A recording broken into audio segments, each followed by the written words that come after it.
you have to, that old saying of walk a mile in someone's shoes, or in my case, stilettos. Well, as you may be aware, I'm a good son or daughter of Ireland, and I was in Ireland in the southern part near Cork, the second largest city in Ireland, and all. And I was in a tiny seaside town, and even before COVID, the healthcare system in Ireland was really broken, underfunded, poorly. The doctors and nurses are absolutely heroes and sheroes and all. However, the doctor that I had was a homophobe, absolutely homophobic, well intentioned. Oh, everything's grand and all. She never once touched me. She never, ever touched my body. Not even a handhold or a caress, Mhm. much less any sort of a physical examination. She never, ever touched my body. And when I disclosed to her, I remember this, even with my memory issues and all, when I disclosed to her I had been diagnosed earlier from an MRI scan and all. I remember clearly when she turned to me and she said, "I don't see it. Mm. What does dementia look like, doc? What does that mean?" Just so poorly trained on so many issues and all. And so there's that. And I stopped going to her because I didn't feel safe, Yeah. and disrespected. And I'm not alone in that. It's not universal, thank goodness, not only in Ireland, but in the UK and elsewhere. And it's getting better because of cage rattlers like me and advocates like you. But what's particularly worrisome for me as a person living with dementia who is gender variant, Mm. I cannot abide heteronormative care, however well intentioned it may be, that people who come from a heteronormative culture and existence with, uh, you know, who don't understand my lived experience. And that's hugely important, not just for me, but for when we talk about person-centered care, you really have to have the person at the center of it in everything. Uh, the idea that everything comes from a heterosexual perspective, nuclear family, mother, father, well, that's not universally true, and not just for LGBTQI people, but in other cultures as well. So it's widening the lens, opening, or as I like to put it, opening the lotus, to truly be more inclusive of gender identities.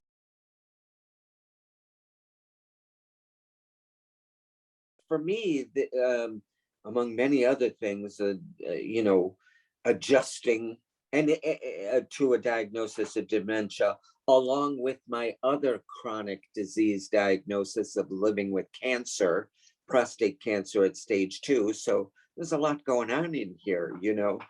So what that did for me was add a sense of urgency about, whew, I need to get things in order and quickly. And among those things on my to-do list is, as hypercritical as I am of the Irish healthcare system, and I am, however, I'm also fair. One of the things that they do, and they do it well, is this document called Thinking Ahead. I think Mhm. that's what it's called, about advanced directives and all. And I know they have it in the UK.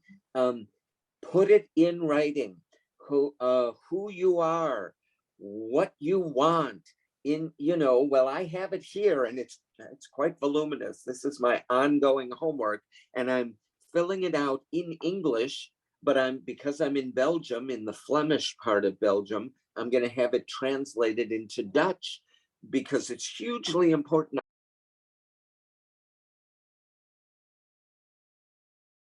my caregivers here are so gender inclusive. When I met my Dutch general practitioner, one of the first questions she asked me was, which pronouns do you prefer to use? That was the huge clue. Because of the cultural diversity that is Belgium, you know, you have the Dutch, the Walloons, the Flemish, all coming together, the French, all of that,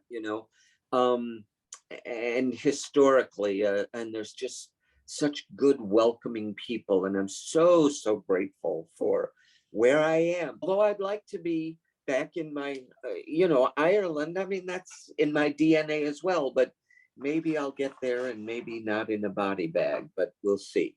I can feel physically and perhaps even psychically relaxed and safe. I don't have worry or anxiety. I know I am so well cared for here, but I'm in a place where they're sending me caregivers. Melissa is the name of one of them, and they're all nervous because I'm not fluent in Dutch, but I asked them so we speak Flenglish, we meet in the middle and they're fine. And Melissa is one of my caregivers. And when I disclosed, even though I don't feel like I have to, but that I'm a member of the LGBTQI community and all of this, and I have this in Dutch. It's I think it translates as an LGBT inclusive zone. Okay. Yeah. So there's plenty of clues in case anyone needs them. Well, when Melissa arrived last week doing wonderful, wonderful care, she showed me,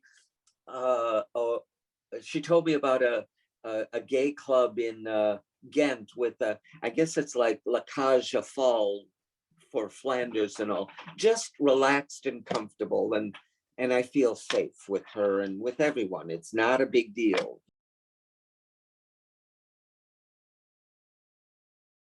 And especially as this dementia journey continues, where, there is some concern, and I'm participate enthusiastically with LGBT inclusive dementia research, because it is important that this emerging body of research, it's not everyone from the Stonewall generation, as we're called, people who came of age in the 60s and 70s. And, when being queer was illegal in the UK and Ireland, in the US, I was arrested in my 20s, and but I survived it. God bless Gloria Gaynor.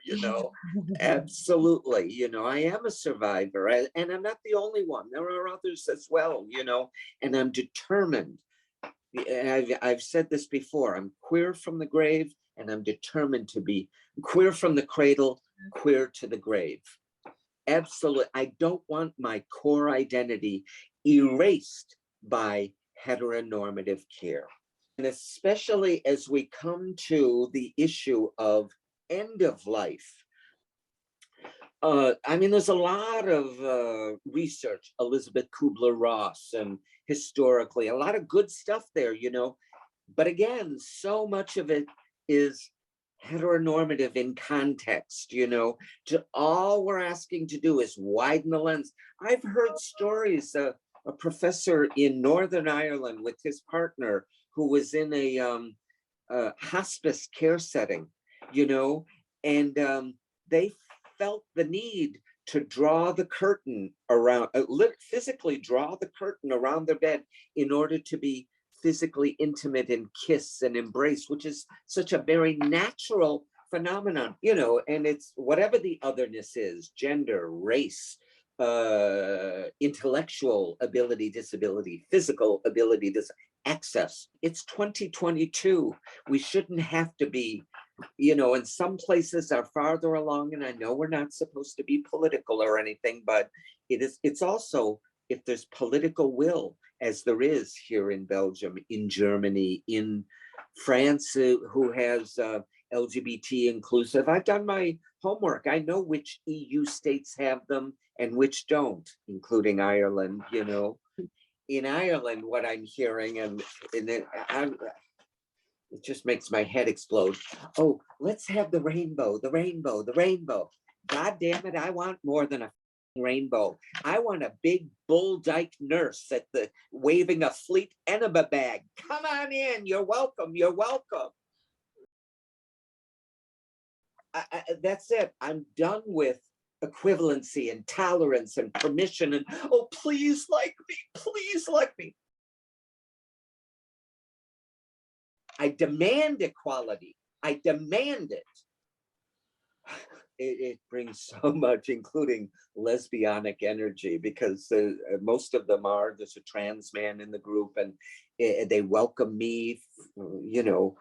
Oh, it's just wonderful. And to be able to talk about our lived experience, you know, some with partners and some without, and where what's working well and what's not working, in a way that is absolutely safe. And it means the world. It means everything to me. And Speak Out Dementia was the first. Now there's one in Manchester, and I believe there's one in Brighton, I think. So little queer flowers are blossoming all over the UK when it comes to inclusive dementia services. And that's a wonderful, wonderful thing.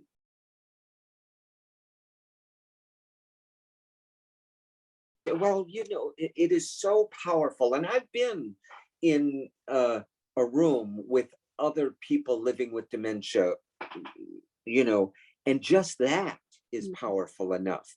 And when you're in a safe setting of people living with dementia from your tribe, even more so, even because you start from a space of, we understand each other, you know, we don't presume, but our lived experience is such, no matter where it is, where we come from and all, we come from a space of a heart space, a safe space of, yeah, it's powerful, because the argot is we all speak that same language, you know, no matter what our experience has been. Yeah, it's wonderful, wonderful. And that's why I am the queer advocate that I am, because I want that, not only for myself, but for anyone else who wants it as well.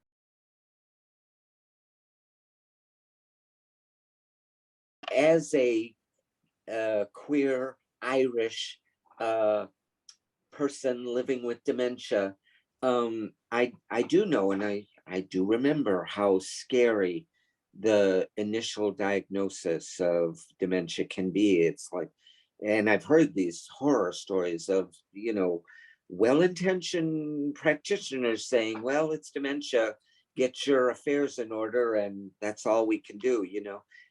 No, in fact, you can do so much more. In many ways, it's a permission to be whoever you are, whatever you are, for as long as you can be, and be fabulous. That is my mantra. Because I have come to a place in my life, and I'm living it here, where my queerness is a gift, not only to me, but to a very ailing planet. And it is healing to me. There's no pathology here, none, none. I've lived through a life where the medical community said I was sick, and the church said I was a sinner, and the civil justice system said I was a criminal. I'm none of those things.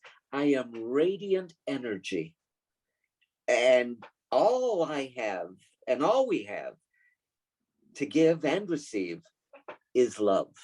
And I'm so grateful for this journey. You know, I'm so, and I'm so grateful to have shared it with you.